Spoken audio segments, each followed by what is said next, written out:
Hello friends, welcome back to my channel learn with Shruti. हम लोग DSR का third unit start कर चुके थे, design of steel and RCC structure का।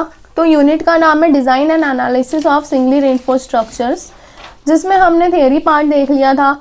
कुछ इंपॉर्टेंट टॉपिक्स के मैंने अलग से स्पेशल वीडियोस बना के अपलोड करिए। उसके बाद न्यूमेरिकल हम शुरू कर चुके थे केस 1 के, मतलब moment of resistance find out करने के। तो हमने 2 न्यूमेरिकल देख लिए थे, जिसका लिंक मैं आपको डिस्क्रिप्शन बॉक्स में डाल दूंगी। पहला जो था ओवर अंडर रेनफोर्स सेक्शन का था, दूसरा बैलेंस सेक्शन के लिए था। तो आज मैं थर्ड न्यूमेरिकल सॉल्व करने जा रही हूँ। तो चलिए क्वेश्चन स्टार्ट करते हैं। A RC beam of 230 by 400 mm deep effective is reinforced with 1.02% steel of grade 415। अब यहाँ पे स्टील का परसेंटेज दे रखा है आपको। Okay, determine the position of neutral axis and ultimate moment of resistance of the section. मतलब आपको position of neutral axis भी निकालनी है और मोमेंट ऑफ रेजिस्टेंस भी निकालना है। और उसने डायरेक्टली दे दिया है कि एफसी के आपको लेना है 25 न्यूटन पर mm स्क्वायर। ओके, तो क्या क्या गिवन है वो लिख लेंगे। विड्थ गिवन है 230 mm, डेप्थ गिवन है 400 mm, परसेंटेज ऑफ स्टील आपको देके रखा है 1.02%। M25 के लिए मतलब 25 न्यूटन पर mm स्क्वायर और मेगा पास्कल किसकी वैल्यू हो गई है? कंक्रीट की, FC के कैरेक्टरिस्टिक स्ट्रेंथ। तो आपको फाइंड आउट क्या करना है? Moment of resistance. तो परसेंटेज ऑफ स्टील अगर आपको दे रखा है दोस्तों, तो उससे हम AST कैसे फाइंड आउट करते हैं? ठीक है, अगर बार का डाया नहीं दिया है और परसेंटेज ऑफ स्टील दे दिया है, तो उससे AST कैसे फाइंड आउट? तो उसके लिए देखिए, ये टेबल है आपका IS कोड में, टेबल नंबर 19। यहाँ पे लिख रखा है मैंने परसेंटेज ऑफ स्टील। तो उसके लिए फॉर्मूला होता है 100 × AS upon BD। AS is your area of steel. Okay, तो ये जो फॉर्मूला है ये आपको दिया है पेज नंबर 73 पे। दिख रहा है आप लोगों को? पेज नंबर 73 पर टेबल नंबर 19। ओके, चलिए इधर ध्यान देते हैं फिर से। बैक टू द न्यूमेरिकल, मैं यहाँ पे लिख देती हूँ page number 73 table number 19 IS 456/2000। Okay, लेकिन अगर मैं आपको बता दूँ, अगर आप डिप्लोमा के स्टूडेंट हैं और आप मेरी वीडियो देख रहे हैं, तो आपको IS कोड ले जाना अलाउड नहीं है। तो आपको फॉर्मूला याद कर लेना पड़ेगा। और अगर आप इंजीनियरिंग के स्टूडेंट हैं तो आपको IS कोड आप ले जा तो सकते हो, लेकिन जब तक आपको पेज नंबर याद नहीं रहेगा तो आप फॉर्मूला कैसे ढूंढ पाओगे? तो आपको सारी चीज़ें याद करना है सिस्टमैटिक वे में। ओके, चलिए, तो परसेंटेज ऑफ स्टील हमें निकालना है। तो फॉर्मूला है 100 × AS अपॉन BD। ठीक है, तो 100 × AS अपॉन BD। तो B की वैल्यू है 230, D की वैल्यू है 400 और परसेंटेज ऑफ स्टील तो हमें दिया हुआ है ये 1.02। तो यहाँ पे क्या अननोन है? आपका AST अननोन है। तो ये दोनों टर्म्स डिवाइड में इधर आके मल्टीप्लाई हो जाएगी और ये मल्टीप्लाई वाली इधर आके क्या हो जाएगी? डिवाइड में चली जाएगी। ठीक है, तो इसको देख लेते हैं कैलकुलेटर पर। 1.02 multiply by 230 multiply by 400 and divided by 100 which is equals to 938.4। दिख रही है आप लोगों को? 938.4 mm स्क्वायर। ओके, तो ये आपकी आ गई AST की वैल्यू। अब उसके बाद नेक्स्ट स्टेप हमारी होती है limiting depth of neutral axis, यानी कि XU लिमिटिंग निकालनी है। तो मैंने फर्स्ट लेक्चर में आपको टेबल बताया था, है ना?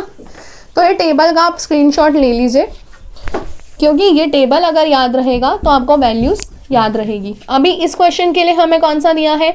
FE 415। तो उसके लिए XU लिमिटिंग या फिर XU मैक्स की वैल्यू हमें कितनी लेनी है? 0.48D। MU की वैल्यू कितनी लेनी है? 0.138 FC के BD स्क्वायर। ओके, तो चलिए देखते हैं। XU limiting is equals to 0.48D। D की जगह पे हमें कितना रखना है? 400। तो 0.48 × 400 which is equals to 192 mm। Okay, 192 mm आपको क्या मिल गया? XU मैक्स या फिर XU लिमिटिंग मिल गया। और actual depth of neutral axis, तो actual depth of neutral axis हम कैसे निकालते हैं? Actual depth of neutral axis के लिए हम लिखते हैं CU इक्वल्स टू TU, यानी कंप्रेसिव और टेंसाइल फोर्स को इक्वेट करते हैं। तो यहाँ से हमें XU की वैल्यू मिलती है, जैसा कि हम पिछले 2 क्वेश्चन में करते आ रहे हैं, है ना? तो देखिए 0.36, FCK की 25, B की 230, सारी वैल्यूज आपको क्वेश्चन में ही दी हुई है। FY की 415 और AST हमने अभी पीछे निकाला 938, है ना। तो हम क्या करेंगे, पहले इतना पोर्शन सॉल्व करेंगे कैलकुलेटर पे। ये 3 नंबर्स मल्टीप्लिकेशन में, तो इधर आके क्या हो जाएंगे, डिवाइड। देखिए 0.87 इंटू 415 इंटू 938.4 डिवाइडेड बाय, क्योंकि 3 नंबर से इसलिए मैंने ब्रैकेट ले लिया, 0.36 इंटू 25 इंटू 230 ब्रैकेट क्लोज। तो ये आपको मिल गया 163.67 ओके mm। तो अभी मुझे बताइए XU मैक्स हमने कितना निकाला 192 और XU लिमिटिंग XU कितना निकाला 163। तो दोनों में से कौन सा बड़ा है, XU लिमिटिंग बड़ा है, इसकी वैल्यू आई 192 और इसकी आई 163, तो ये बड़ा है, मतलब आपका सेक्शन कैसा है, अंडर रेनफोर्स्ड है, ठीक है। तो अगर अंडर रेनफोर्स सेक्शन है तो MU की वैल्यू होती है 0.87 FY AST into D minus 0.42 XU okay.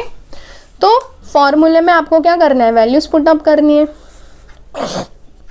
XU की वैल्यू लेनी है, XU मैक्स की नहीं लेनी है, ठीक है।